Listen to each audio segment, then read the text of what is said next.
ሰላም ጤና ይስጥልኝ የዞላ ቲዩብ ተከታታዮች፣ የአቢባ ወዳጆች፣ የአቢባ አድናቂዎች እንኳን ደስ አላችሁ። መቼም አቢባ ለብዙዎቹ የቆመች ልጅ ነች። በእውነት ተቸግረው ሲያለቅሱ እንዲስቁ ያደረገች ነች። ስራ አጥተው ሲያለቅሱ ስራ እንዲያገኙ ያደረገች ልጅ ነች። እርቧቸው ሲያለቅሱ እንዲጠግቡ ያደረገች ነች። ታስረው ሲያለቅሱ እንዲፈቱ ያደረገች ነች። አንድ ቤት ውስጥ አረብ ሀገር ላይ ታፍነው ሲያለቅሱ ፖሊስ እንዲደርስላቸው ያደረገች ነች። ሀቢባ በጣም ብዙ ነገር ነው ያደረገችው። የተጨቆኑት፣ ያለቀሱት፣ የተቸገሩት ምኑ የትኛውን ልዘርዝረው? በእውነት ነው የምለው የምታረጋቸው ነገሮች በአጠቃላይ አይዶን ነው። ነገ ፈጣሪ ጠብቃት፣ የነገውን አላውቅም። እስከ ዛሬ ግን እኔ ባወኳትና ባየኋት መንገድ እስከ ዛሬ የምታረገው ነገር በሙሉ መልካም ነው። የምትቆመው በሙሉ ከተጨቆነ ከተቸገረ ጎን ነው።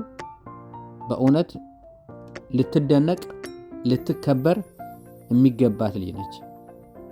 የእያንዳንዱን ታሪክ ሰው እሷ ላይ መጥቶ ፕሮግራም የሚሰራለት፣ ተቸግሮም ከሆነ ሳንቲም የሚጠየቅለት፣ ታስሮም ከሆነ እንዲፈታ የሚደረገው፣ ታፍኖም ከሆነ እንዲለቀቅ የሚደረገው እያንዳንዱ ሰው ደግሞ መዝገብ አላት ጽፋ በአጀንዳ የምታስቀምጥ ልጅ ነች። በእውነት ምናልባት ሀቢባ እንደው ካላሰብሽው ምናልባት አስበሽም ሊሆን ይችላል። ይህንን የምትጽፊውን ታሪክ የተቸገረውን የምትረጂው፣ የተራበውን የምታበይበት፣ የተቀማውን እንዲመለስ የምታረጊበት እያንዳንዱ ታሪክ ስለምትጽፊው እንደው ወደፊት አንድ መጽሐፍ የታሪክ መጽሐፍ አድርገሽ ብታወጪው ደስ ይለኛል። የበለጠ ጽፈሽ የበለጠ አጠራቅመሽ የሚረዱትን እያንዳንዱ ትመዘግባለች። ለማምን ያህል ብር ገባ፣ ማን አስገባ ትመዘግባለች። ሁሉ በሐቅና ሁሉ በትክክል ነው። ሰው ቢሰድባት፣ ሰው ቢቦጭቃት፣ ሰው የፈለገውን 24 ሰዓት ቢሰድባት ለሰደቧ ሰዎች መልስ አትሰጥም። ስራዋን ነው የምትሰራው። በእውነት በጣም የምትደነቅ በጣም ልትከበር የሚገባ ልጅ ነችና ምናልባት እስቲ እሷ ካረገችው እናንተ ውስጥ የቀረ እማትረሱት ወይ የተቸገረ ሰው ሊሆን ይችላል፣ ወይ ታስሮ የተፈታ ሊሆን ይችላል፣ ወይ ስራቱ ወንድ ልጅ በወንድነቱ ሲያለቅስ ሊሆን ይችላል፣ ወይ በአረብ ሀገር ላይ አረቦቹ ሊገሏት በር ዘግተውባት ድረሽን እያለ ደርሳ ሊሆን ይችላል። እንደው እሷ ያረገችው እማትረሱት ታሪክ ምንድን ነው? ፕሊስ ይሄንን ውስጣችሁ የቀረ ሀቢባን ያወቃችሁበት ሀቢባን ስታስቧት የሆነ ያረገችው አንዱ ታሪክ ውስጣችሁ የቀረ ታሪክ የትኛው ነው? እስቲ እሱን ታሪኩን ኮመንት ላይ አስቀምጡልኝ። እንደዚህ ያረገችበት የሚለውን ለማየት እሞክራለሁ። በተረፈ የተለያዩ ሰዎች እንደ ሀቢባ ቢኖሩ አስባችሁታል? በየሀገሩ እንደ ሀቢባ አይነት ሰዎች ቢኖሩ ሁሉም ቦታ ላይ አሁን አንድ ሀቢባ አለች፣ ጥሩ ነገር እየሰራች ነው። ሌሎች ደግሞ ሀቢቦች ቢኖሩ እንደ ሀቢባ መልካም ስራ የሚሰሩ፣ እንደ ሀቢባ በሐቀኝነት የሚቆሙ፣ እንደ ሀቢባ ልክ ሲያለቅሱ እንድደርስላቸው የሚያደርጉ። አብዛኛውን ጊዜ እንግዲህ ሀቢባ እየሰራች ያለችው በአረብ ሀገርና በኢትዮጵያ ላይ ነው። የጠፉ ሰዎችን ያገናኝበት። አሁን ለመጨረሻ ጊዜ እንኳን ለስንት ዓመት ነው ከልጇ ተለያይታ፣ እናት ልጁ ትግራይ ክልል እናት የት ነው አዲስ አበባ ነች፣ ኦሮሚያ ክልል፣ አማራ ክልል፣ ብቻ የተለያየ ክልል ሆነው ያገናኘችው መንገድ፣ እናትዮ ያለቀሰችው ለቅሶ ተንበርክከ የለመነቻት በእውነት እና የምትሰራው ነገር በጣም በጣም በጣም በጣም ውስጥ የሚቀር ነገር ነውና ፈጣሪ ልጆቿን ያሳድግላት። ከዚህ ቀደም ታውቃላችሁ ልጇን ሁሉ ሲሰድቡባት ነበር። ይሄ መልካም የሆነ ልጇ ፈጣሪ ያሳድግላት እና ከዚህ ቀደም የነገረቻቸውን ታሪክ ስለ ልጇ እያነሱ እሱን ሁሉ አድርገው ሲሰድቧት ነበር እና እኔ እንደውም ወጥቼ ተናግሬያለሁ። እባካችሁ ተው፣ እንደዚህ አታርጉ። ምንም የማያውቀው ልጅ ከሷ ጋር ችግራችሁ ከሆነ ከሷ ጋር ችግራችሁን ጨርሱ እያልኩ ስናገር ነበር። ሰው ሆኖ ማይሳሳት የለም። በነገራችን ላይ ሰው ሁሉ ይሳሳታል። ለእናንተ ስህተት የመሰላችሁ ለሱ ትክክል ሊሆን ይችላል። ምናልባት በሰዓቱ እሷ ተሳስታ ሊሆን ይችላል። አላቅም ብቻ ሁኔታዎቹ እንዴት እንደሆኑ።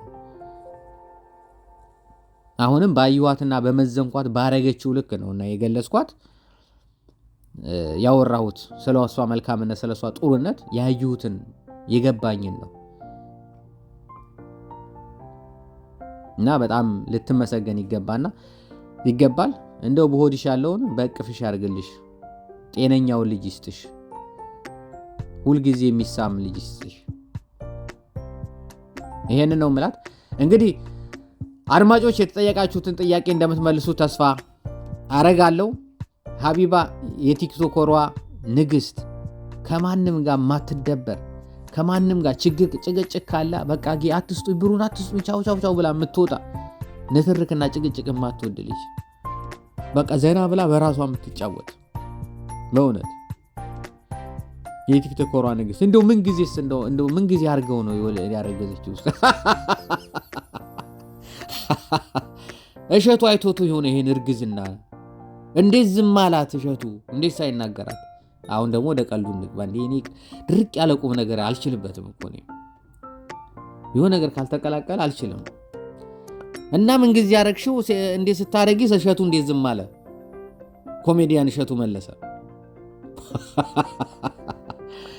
እሸቱ መለሰ። ይገርመኛል። ሰዎች ይወድቃሉ አንዳንድ ጊዜ። ብዙዎቻችሁ እሸቱ ልክ ነው የምትሉ ሰዎች ትኖራላችሁ። በነገራችን ላይ እንደዚህ ስል ትዝ እንደው መሀል ላይ ገብቶብኝ ነው። ያቺ ልጅ አሁን ጠፋች አይደል? ያ ግን እንደ ሰውኛ ነው የምታስቡት። አንዳንድ ነገር ስትፈርዱ ፊት ለፊት ስታዩ እንደ ሰውኛ ነው። አሁን እኔ ሀቢባን ያመሰገንኳት፣ ያደነኳት፣ ያከበርኳት ይሄ ሁሉ የተናገርኩት እንደ ሰውኛ ነው እንጂ ለእኔ አርጋልኝ አይደለም። ግን ለሌሎቹ ያረገችው ለእኔ እንዳረገችው ስለምቆጥረው ነው። ስለዚህ ልክ እሸቱንም የተናገርነው ልክ ባምቢ ላይ ያረገው ነገር ትክክል ስላልሆነ ልክ እኔንስ ቢሆን የጠቀሰው እንደኔ ስለማየው ነው፣ ወይ ደግሞ እንደምወደው ስለማይ ነው።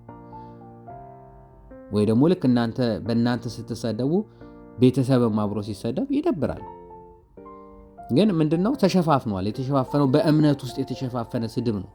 የባምቢ በእምነት ውስጥ ሽፍንፍን የተደረገ ነው። ገባችሁ? እንዲህ ነጥላችሁ ለማውጣት አስቸጋሪ ነው። እንደኛ ሚዲያ ላይ ቆየት ያለ ሰው ካልሆነ አይገባውም።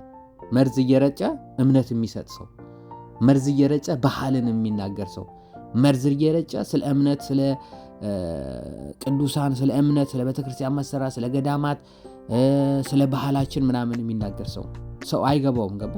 ሰው የሚረዳው ስለ እምነቱ ያስተማረውን ስለ ባህላችን የሚለውን ነገር ነው። እነዚህ በጣም እኛ ጋር ያሉ ትንሽ እንትኖች ናቸው። ይህን ሁሉ እየረጨ መሀል ላይ ግን አንድ ሴትን የሚያጠቃ ከሆነ ነውር ነው። እኔ እስከ ዛሬ በህይወቴ ስንት አስተማሪ አስተምሯል፣ ስንት ነገር እንትን ብሏል። ስንት በህይወቴ ስንት አሉ የተከበሩ የሚባሉ ቄሶች፣ መምህራን አስተምረዋል። ኃጢአተኞች ወደ ቤተክርስቲያን ኑ፣ ቅረቡ፣ አይዟችሁ፣ አንድ ቀን ትማራላችሁ ስትመላለሱ ነው የሚሉት እንጂ ለምን መጣችሁ፣ ለምን ይሄን ሰራችሁ፣ ለእናንተ እንደዚህ ያደረጋችሁ፣ ስለጨፈራችሁ ይሄንን አታረጉም፣ ቤተክርስቲያን ውስጥ እንደዚህ አትሆኑ ምናምን የሚባል ነገር የለም። ቤተክርስቲያን ውስጥ ብቻ ገብተህ አትዝለል፣ አትጨፍር፣ አትስፈን፣ ነጠላ ሳትለብስ አትግባ፣ አጭር ቀሚስ አድርገህ ውኒውና አትበል። ይሄ ክልክል ነው።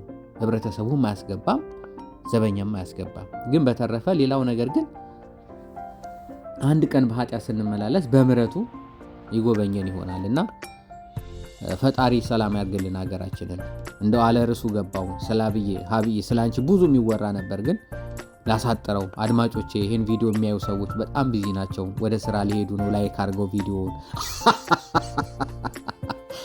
ስለተከታተላችሁኝ ስለ ሁሉም ነገር በጣም አመሰግናለሁ። ሀቢባዬ በሆድሽ ያለውን በእቅፍሽ ያርግልሽ፣ እቅፍ አርገሽ ለማጥባት ያብቃሽ። በሰላም ፈጣሪ ይገላግልሽ። ባይ ባይ።